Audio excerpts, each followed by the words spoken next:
We're born into stories we didn't write. Families hand them down like heirlooms, not wrapped in words but in silence, gestures, moods, and rules no one ever explained. Before we can even speak, we already know what's safe to feel and what isn't. We sense when love comes with conditions, when anger's forbidden, when sadness makes people uncomfortable. That's where the trance begins. Carl Jung called it the collective unconscious, this invisible web linking generations through unspoken emotion and unresolved pain. He said, "Nothing has a stronger influence psychologically on children than the unlived life of the parent." That unlived life, the regrets, the shame, the dreams that never saw daylight, becomes the child's emotional blueprint. We absorb it like air. What we inherit isn't only story, it is signal. Family feelings move through the room like a field, what Jerry Wise would later call emotional Wi-Fi. We connect to it long before we can name it. Gabor Maté describes how this inheritance is physiological. Children absorb their parents' nervous system states, even when the words say otherwise. A mother can whisper, "I'm fine," while her body is screaming with tension. A father can provide everything material, but his emotional absence teaches a child that presence isn't about proximity. This is how generational trauma actually travels, not through genes, but through patterns of disconnection.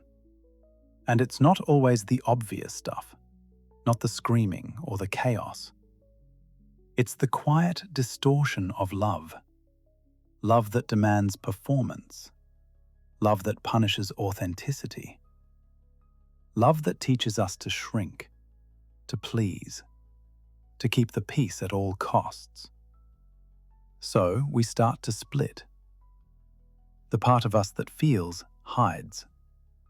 The part of us that performs takes the stage.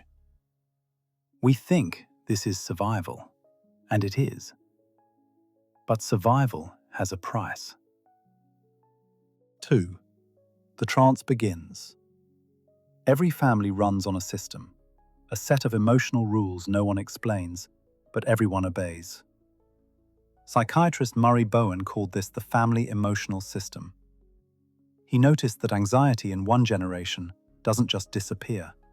It transfers, like heat through metal. When parents can't hold their own anxiety, they pass it to their children.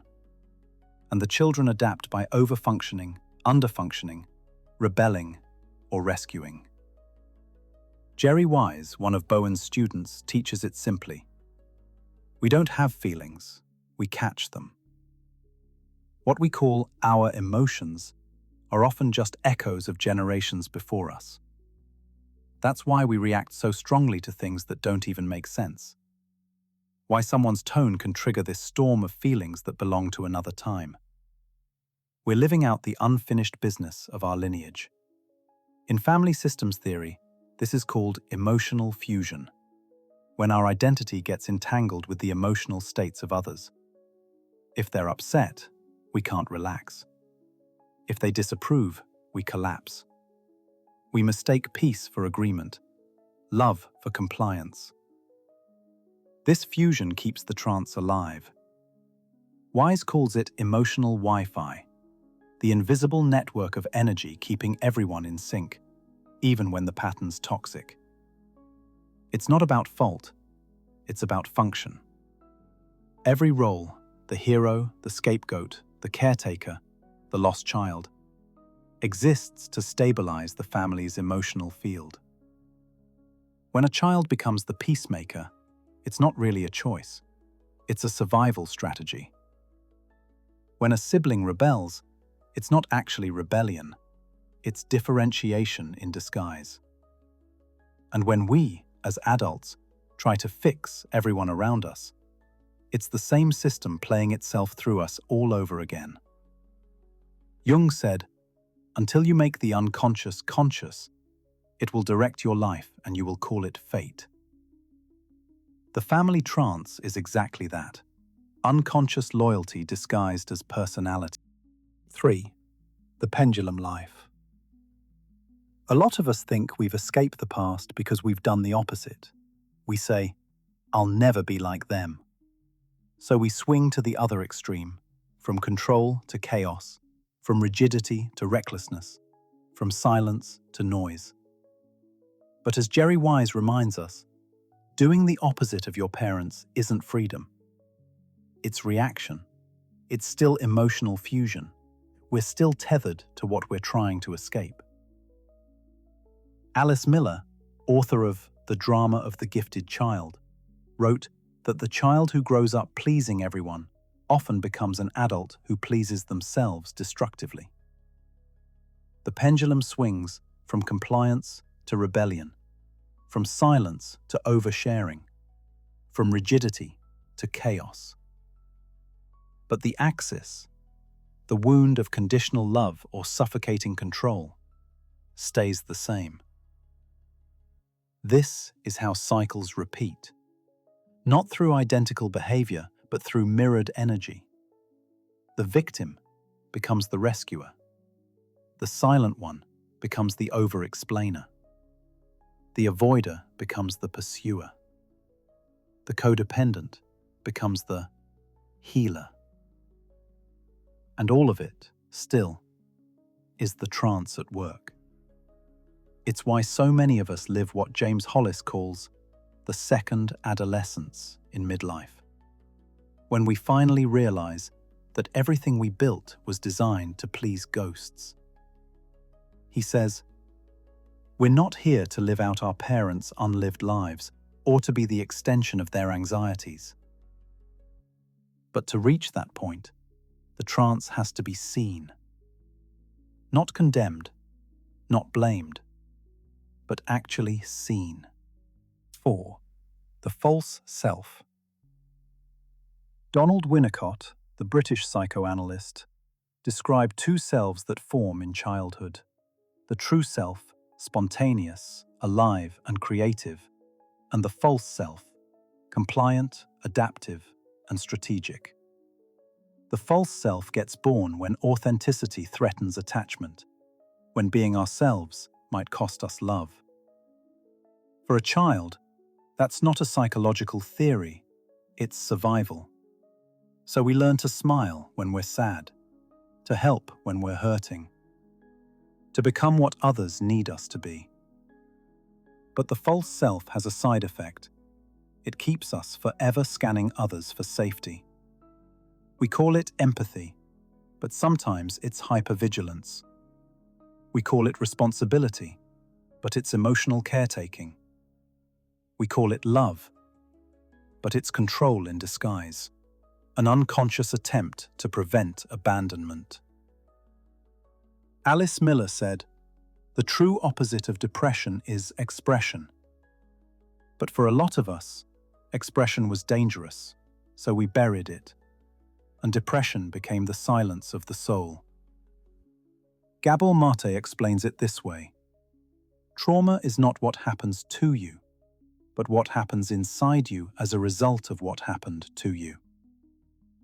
We grow up externally functional and internally fragmented, successful but anxious, loved but unseen, caring but resentful. We think we're being good people, but often we're just performing safety. And as adults, this false self builds relationships that mirror the past. We attract partners who need saving, friends who drain us, jobs that exploit. Not because we're broken, but because the pattern's familiar. We're drawn, unconsciously, to what we know how to survive. As Jerry Wise often says, if you want to know what your family system taught you, look at your relationships. They're not random, they're reflections. Every argument, every disappointment, every heartbreak, an invitation to wake up. But waking up isn't the end of the story. It's the beginning of a different one. One where we stop reacting to the past and start responding to the present. Where we learn that the trance, once seen, begins to lose its power. Part 2. The Awakening. 1. The family as a system. Every family is an ecosystem. You can't change one part without shaking the rest. Bowen saw this clearly. When anxiety rises in a family, the system reorganizes itself to absorb it. If one person detaches, another clings. If one goes silent, another gets loud. It isn't personal. It's systemic. We learn early which role stabilizes the field. Some of us become the achievers, carrying the family's pride. Some become the fixers, holding the fragments together. Others just disappear, creating space for everyone else to breathe. These aren't roles we choose. They're assignments the system writes into our behavioral DNA. And the more we identify with them, the more the system feeds on our predictability. That's why change feels like betrayal. Because, in a way, it is. Jerry Wise teaches, when one person in a family grows up emotionally, the whole system feels it as rebellion. To individuate is to disturb the peace, the fragile equilibrium that kept everyone asleep. That's why awakening often starts with guilt. Guilt isn't proof you're doing something wrong. It's proof you're leaving the pattern. When we start differentiating, learning to feel our own feelings, hold our own anxiety, stop rescuing or blaming, the system trembles. People might call us cold, selfish, distant. But what they really mean is, you're no longer participating in the trance. Erich Fromm wrote that most people fear freedom because freedom requires responsibility for your own life. It's easier to stay fused in familiar misery than to face the anxiety of autonomy. That's why family systems repeat for generations. Not because people enjoy suffering, but because they prefer familiarity over freedom. 2. The Awakening. The moment of awakening rarely feels like triumph. It feels like loss, like the ground giving way beneath everything we thought was love. We start to notice how much of our identity was built on pleasing, how our empathy was really self-protection, how our anger was just grief wearing armor. Jung said that what we most need is found where we least want to look. The shadow isn't evil. It's everything exiled in the name of belonging. And until we turn toward it, we stay half alive. This is the stage Jerry Wise calls self-observation without judgment. To watch the emotional Wi-Fi instead of logging into it. To see our reactivity as inherited energy, not personal failure. When our partner criticizes us and we feel that old panic rising, we pause. We recognize the child who once feared disapproval. We breathe. We choose response over reflex. This is emotional differentiation in practice. Holding on to yourself while staying connected to others. It's not detachment. It's maturity. As Wise puts it, love without differentiation is fusion, and fusion always breeds resentment. Here's what this actually looks like. Your mother calls. She's upset about something relatively minor, a neighbor's comment, a doctor's appointment that went wrong, something your sister said. The fused response, the one we've practiced our whole lives, sounds like this. "Oh no, Mum, I'm so sorry. What happened? Did you try? Maybe you should. I can call the doctor for you. I can talk to her. Don't worry, I'll fix this." You hang up exhausted. You've absorbed her distress. You feel responsible. Your day is now organized around managing her emotional state. That's fusion. The differentiated response looks different. I hear that you're really frustrated. That sounds difficult. What do you think you're going to do about it? You hang up. You feel compassion, but not collapse. You haven't rescued her from the discomfort that might actually move her to act. You haven't abandoned her. You've honored her as an adult capable of solving her own problems. That small shift from "let me fix this" to "I trust you'll figure it out" is differentiation. It feels wrong at first. It triggers guilt. But it's the only way the pattern breaks. The awakening is realizing that healing isn't about fixing your parents. It's about becoming the parent your inner child needed. It's reparenting yourself through presence, boundaries, and compassion. Gabor Maté reminds us that trauma is not what happens to you, but what happens inside you as a result of what happened to you. The antidote, then, isn't perfection, it's connection. Not to others first, but to ourselves.